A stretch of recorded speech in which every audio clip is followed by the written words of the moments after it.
কি বলেন ঠিক না বেটি? সুতরাং সবাই চাইছে যারা আয়না ঘর ভাঙতে পারে তারা সিরুনির করো সিরাজুল ইসলাম তোমার ভাঙ্গে চুরমার করতে পারবে। এই যে সবাই শিক্ষার জন্য বলছি, কারো আঘাত করার জন্য বললি। আর যে আঘাত দিচ্ছেন এই দেশের রমাক্রামদেরকে অযথা ফাঁকি দিচ্ছেন, সে আঘাতের জের তো উঠবে না, ঘা বসতে পারে, দাগ যাবে না। রাগ হয়েছেন নাকি? রাগ হইয়েন না, সামনে কথা আছে। আর ঠিক এবার বলেন আমার সাথে,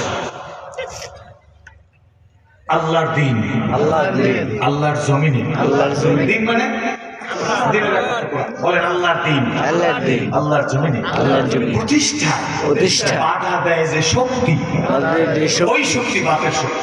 শক্তিবাদের শক্তি। সেটা ভারত দিয়ে আসলে বাতেল, কোন পীরের পক্ষ থেকে আসলে বাতেল, কোন বক্তার পক্ষ থেকে আসলে বাতেল। কারণ আমি যে টাকায় বিজ্ঞাপন এমন তো না, রাতের গভীরে বিলিং পেস করি 1000 টাকা বান্ডিল আমার দিয়ে আসলে আমার কথা কালকে ঘুরে যাবে। 500 বস্তা চাল দিলেই যখন কত কথা ঘুরিয়ে যায়, তখন আমার এক বিলিং পেস 1000 টাকা নোট দিলে আল্লাহ মাফ করুক, ঘুরিয়ে যাইতেও তো পারে। কি বলেন ঠিক না? ঠিক। এই যে যখন জাতির ক্লান্তি লগ্ন আসে, তখন কিছু লোকেরা ছোট্ট করে কয় ইসলাম দরকার, কিন্তু এখনো সময় হয় না।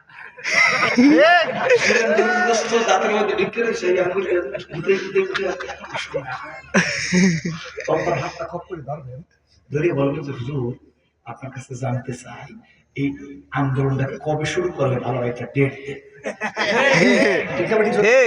খারাপ ব্যবহার করেন না, হুজুর কেবলারে কেবলাই কইেন, অসুবিধা নাই। আর পারবাদের কই হুজুর আপনার কাছে জানতে চাই, আমি আপনাকে দেখে ইসলাম কবুল করছি, এর অর্থ আপনি মনে করবেন যা বলবেন তাই মানবেন না। আপনি কবে এই আন্দোলনে নামবো সেইটা আমাকে বলবেন।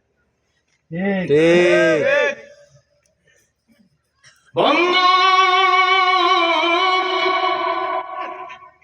নবীজি দুনিয়ায় নাই, আবু বকর সিদ্দিকের আমল। আবু বকর সিদ্দিক দুনিয়া থেকে চলে গেছে, খুব বেশি রাত করবো না, অসুবিধা নাই। আবু বকর সিদ্দিক দুনিয়া থেকে চলে গেছে, আবু বকর সিদ্দিকের পরে হযরত ওমর, সুবহানাল্লাহ, হযরত ওমর রাদিয়াল্লাহু তাআলা মসজিদে নববীর ইমাম, অর্ধ দুনিয়ার খলিফা। চিৎকার মেরে বলেন নারায়ে তাকবীর। আল্লাহু আমাদের দেশে একটা দেশে বাইতুল মুকাররম ইমাম, এটার দেশে ঈদের নামাজ পড়তে পড়েছে জানাজার নামাজ।